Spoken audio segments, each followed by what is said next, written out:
Hey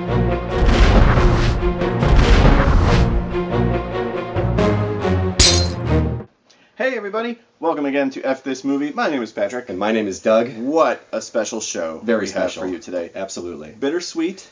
Very sweet. Tiny bit sad. Today, we mourn the passing of Blockbuster Video. It's all... Is this how you play any instrument? Yes, all of them. This is how you play the football cornet. Doug and I both worked That's at right. Blockbuster Video. Absolutely. So we have some inside knowledge about the operations We do. there. I worked there for maybe 6 months, maybe a year. I don't think so. It's hard to judge... You might have worked there for a very short period of time. Yes. But of course, when you were 16, Yes. 6 months was a huge chunk of your life, especially because you're growing and there's hairs popping up in places where there weren't hairs before. So it's on like... my head. My beautiful wife Erica worked at Blockbuster for years. Here we go. It was her favorite Yes, job. your wife is very beautiful. She still talks about it. In the mid-'90s, working at a video store was like, in theory, my dream job. In theory. And yet, working at Blockbuster, while not a bad job, was not my dream job. Well, I think also the Blockbuster, and it's funny because we actually worked at the very same Blockbuster, never at the same time, but the same Blockbuster. And the reason, just a quick clarification, the reason I'm wearing this outfit instead of a more standard Blockbuster polo is because the Blockbuster that we worked at was a franchise Blockbuster. Correct. It wasn't a corporate-owned Blockbuster, and the owner of this franchise said, no polos, you have to wear like blue Oxfords and ties. Your own money has to buy these things, and I'll give you a name tag. We weren't supposed to watch movies in the store. We were just supposed to watch the supplied like trailer reels, and we weren't allowed to eat candy. I, however, at a certain point, was working just on Sundays because of my school. Those are the worst days to work. Because of my studies. No, I would open on Sundays. I know that's the worst day to work, though, for the week. No, it was good because I worked with Brian, one of the managers.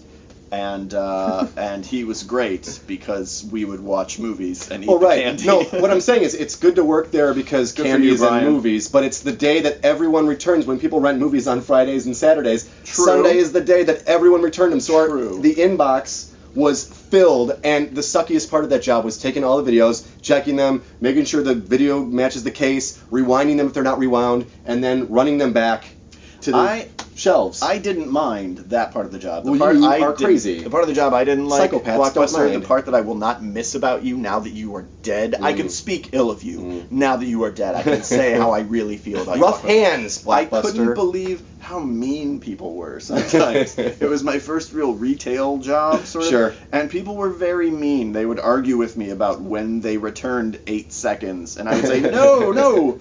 You returned it this day, and or hey, I rewound the remake of The Three Musketeers, starring Kiefer Sutherland and Charlie Sheen and Brandon Fraser.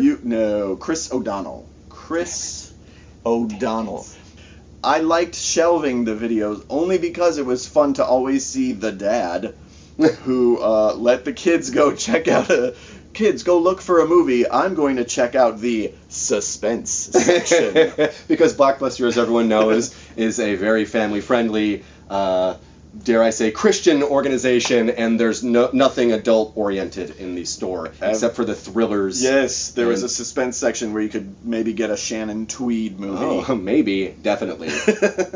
Ooh, another perk of the job, you got first dibs on the PVTs. That's right. The previously viewed tapes. I helped build... What are tapes? I built my early VHS collection that way. Definitely got Army of Darkness. Definitely got, I think my first copy of Reservoir Dogs was from PVT. Nice.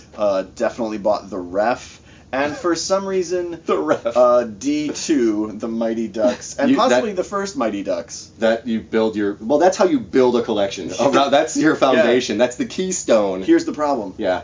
Mighty Ducks, regular cardboard VHS case. D2, The clamshell Disney style. Disney. Not cool. Come on, not cool, Disney. You killed Blockbuster. That's right. It was a good place to work, not just for the PVTs, but also the weird cigarette smell on your hands from taking movies out of the Dropbox all day. And cat pee. Absolutely. But it was lined with foam, and it just trapped cigarette smoke and 8-second smell.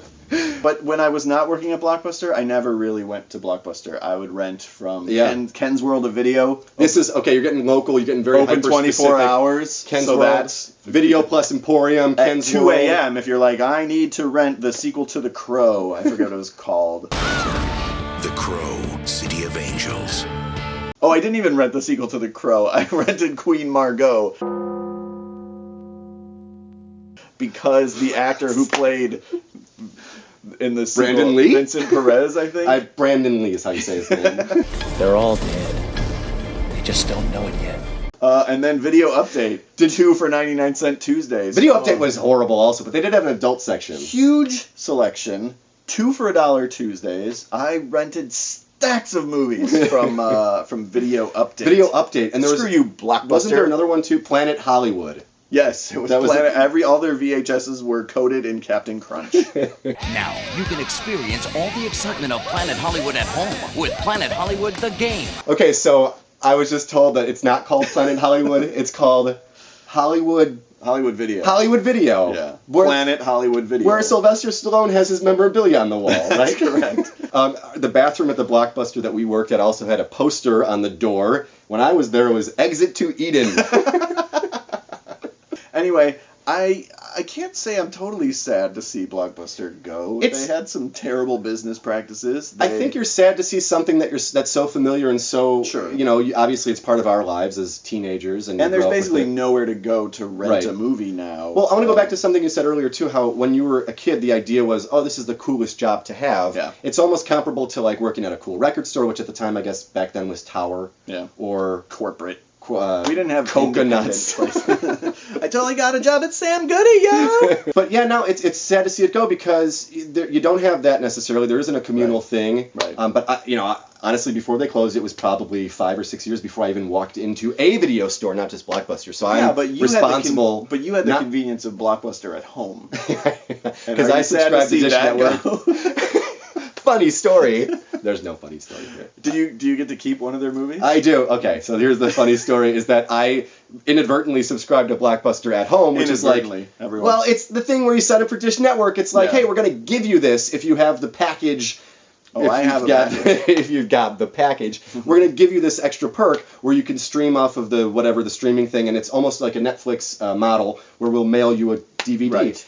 And we got DVDs. We never watched them, and the last one we got sat on our Blu-ray player for probably 6 months until my wife got an email said like, hey, listen, this was a failure. I'm Blockbuster. Isn't working out. Right. So whatever you rented last from us, you get to keep. Congratulations. Right. It's yours. It's the remake of The Three Musketeers. No, it's Paperboy.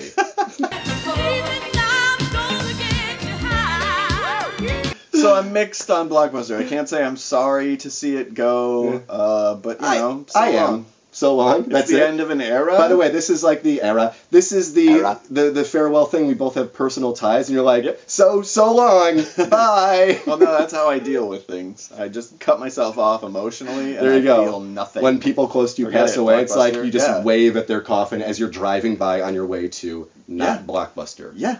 I had a dog die once. That was even less sad because I never worked at my dead dog. Perhaps if you worked harder at the relationship with your dead dog, you'd feel some connection to it. What I'm saying is, goodbye, Max. You were a good boy. He was. Good boy. Who's a good dog? Who's a good dog? Blockbuster Video, surprisingly.